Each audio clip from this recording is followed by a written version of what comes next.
Oke, assalamualaikum warahmatullahi wabarakatuh. Di pertemuan ini kita akan membahas tentang konsep basis data ya.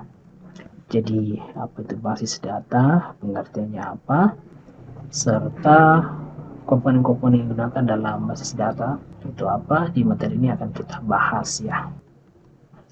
Nah, istilah basis data adalah istilah dalam bahasa Indonesia ya. Selain itu, jika kita berbicara tentang basis data, maka sebenarnya kita juga berbicara tentang database ya.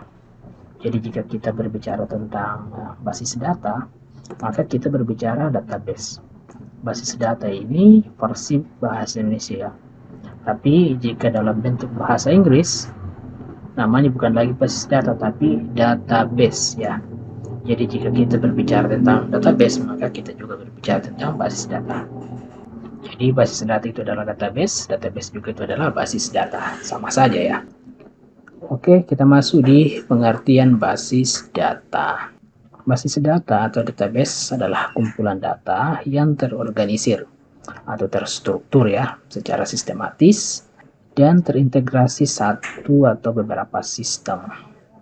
Jadi database ini adalah kumpulan-kumpulan data ya. Datanya banyak. Contohnya bisa berupa data kampus. Nah, di dalamnya data kampus lagi terbagi-bagi lagi seperti data mahasiswa, data dosen, dan lain sebagainya. Nah, itu dimuat dalam database ya. Basis data juga menyimpan informasi dalam bentuk tabel ya, yang terdiri dari baris dan kolom. Nah, ciri khas dalam database itu sebenarnya dua ini, baris dan kolom, dan dimuat dalam tabel. Tabelnya tidak hanya satu, tapi bisa lebih dari satu tabel. Kemudian basis data juga digunakan untuk menyimpan informasi yang diperlukan oleh suatu organisasi maupun aplikasi lainnya. Jadi berbicara tentang basis data, maka kita berbicara tentang data ya. Baik itu datanya cakupannya kecil maupun data yang cakupannya luas ya. Oke, kita masuk di dua jenis basis data, dua jenis database ya. Yang pertama basis data manual atau database manual. Basis data manual itu kita ibaratkan sebuah lemari ya. Nah, di dalam lemari ini ada banyak data-data di dalamnya. Seperti contoh data buku ya, ada banyak buku. Nah, buku-buku ini sejenis ya. Judulnya mirip-mirip, hanya saja perbedaannya di sini adalah edisinya dan tahun terbitnya. Jadi seperti itulah basis data manual. Kemudian basis data elektronik ya. Nah, basis data ini biasanya berupa kumpulan data yang terintegrasi dan tersimpan pada penyimpanan elektronik ya. Elektronik di sini bisa berupa komputer maupun laptop. Adanya basis data, maka kita akan dimudahkan dalam pencarian data tersebut karena data telah diurutkan dan dikelompokkan serta disimpan dalam media penyimpanan. Nah, media penyimpanan di sini bisa dalam berupa flash disk ataupun hard disk ya. Tapi kalau sifatnya seperti ini, data-datanya bisa saja teracak ya dan tidak tersusun rapi.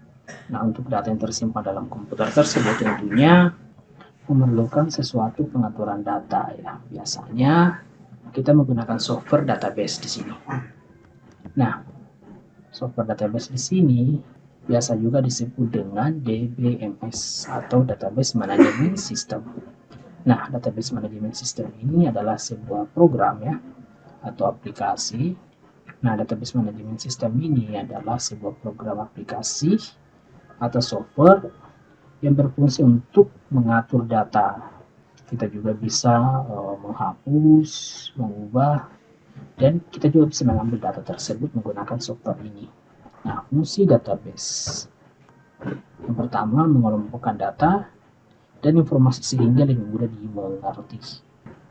Kemudian mencegah terjadinya duplikat ya, atau data yang ganda, maupun data yang inkonsistensi atau data yang tidak konsisten. Selanjutnya, kita akan dimudahkan dalam proses penyimpanan. Setelah proses penyimpanan, kita juga akan dimudahkan dalam akses, pembaharuan, dan tentunya juga kita bisa menghapus data itu. Selanjutnya, dengan Dengan adanya database, maka kualitas data dan informasi yang diakses akan terjaga. Kemudian menjaga kualitas data dan informasi yang diakses. Jadi dengan adanya database, maka kualitas data akan baik ya. Nah, data-data tersebut juga sesuai dengan apa yang kita inputkan. Kemudian membantu proses penyimpanan data yang besar ya. Meskipun datanya besar, maka fungsi dalam penyimpanan database juga tidak akan berpengaruh signifikan ya. Berbeda ketika kita menggunakan database manual ya, seperti lemari yang memiliki kapasitas yang tidak terlalu banyak. Tentunya jika datanya sudah banyak, maka tidak akan bisa lagi menyimpan data-data di lemari tersebut. Kemudian membantu meningkatkan kinerja aplikasi yang membutuhkan penyimpanan data. Jadi setiap aplikasi itu membutuhkan penyimpanan data. Nah, penyimpanan data tersebut bisa dalam berupa server ya, atau database lokal yang kita instalkan di laptop kita. Kemudian apa sih manfaat dari database? Yang pertama, database dapat membantu meminimalkan redundansi data ya. Jadi redundansi itu adalah munculnya data dalam file yang berbeda ya. Selanjutnya database akan memastikan keakuratannya. Selain keakuratan, database juga akan memastikan konsistensi, kemudian kualitas pada suatu data. Selanjutnya database juga akan menjaga independensi data, di mana orang tidak akan dapat mengubah data tersebut. Meskipun data itu bisa kita akses, tapi orang itu tidak akan bisa mengubah datanya, kecuali kita berikan akses untuk mengubah data tersebut.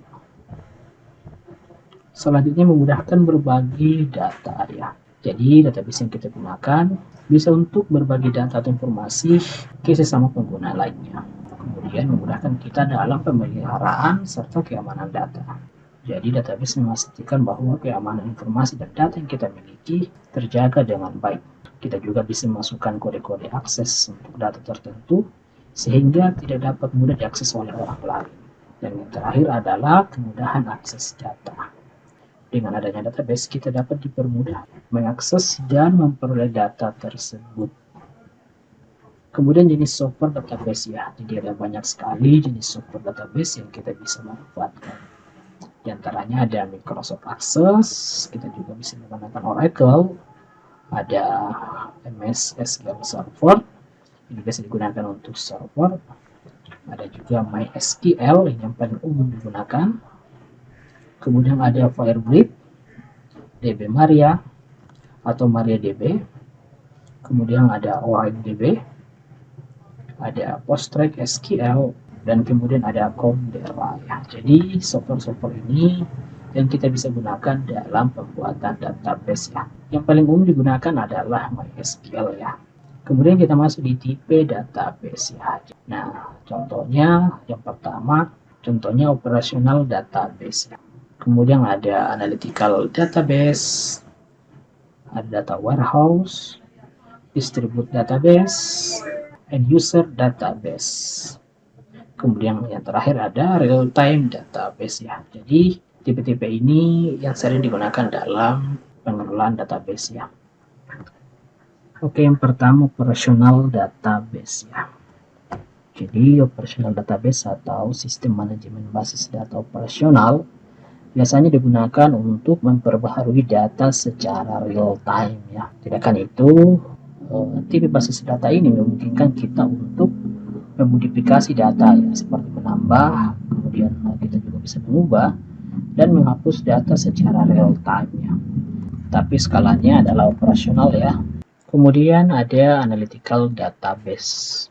Nah, tipe analytical database ini merupakan database yang dapat menyimpan data dalam skala yang besar atau biasa juga disebut dengan big data. Tipe database ini masuk dalam basis data untuk bisnis, kemudian pasar, serta data-data pelanggan untuk analisis bisnis intelligence. Kemudian tipe database ini sifatnya mudah untuk dibaca ya. Selanjutnya juga dengan adanya tipe database ini, kita bisa dioptimalkan secara khusus untuk kestabilan dan query yang cepat atau pemanggilan database yang cepat ya. Tapi tentunya memerlukan hardware yang besar pula ya untuk memproses data yang banyak. Database ini juga sangat dibutuhkan untuk organisasi, manajemen, dan penggunaan-penggunaan lainnya.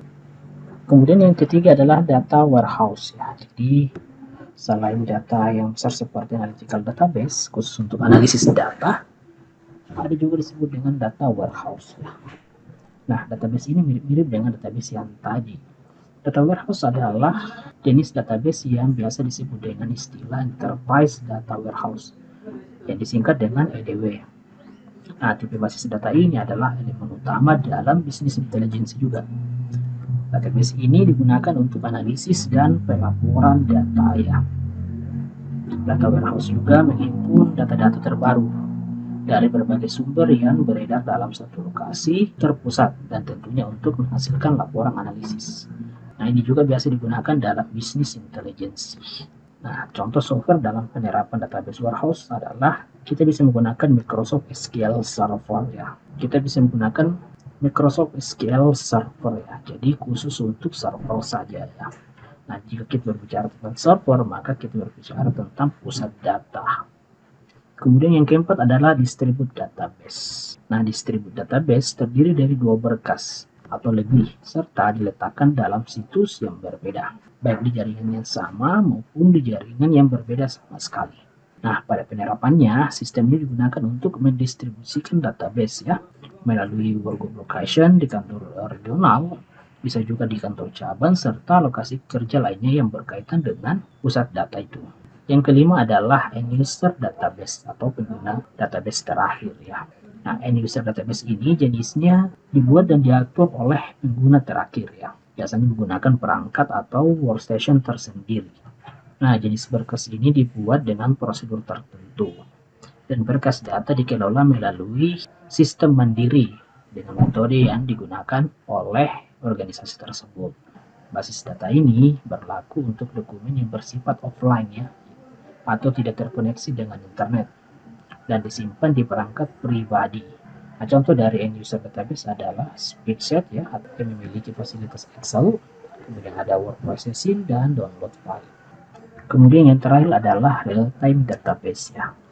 Real-time database adalah model data yang sistem pengelolaannya dibuat guna menangani beban kerja suatu lembaga besar ya, seperti negara. Kemudian pengelolaan data tersebut bisa berubah-ubah sesuai dengan permintaan yang bersifat terus-menerus.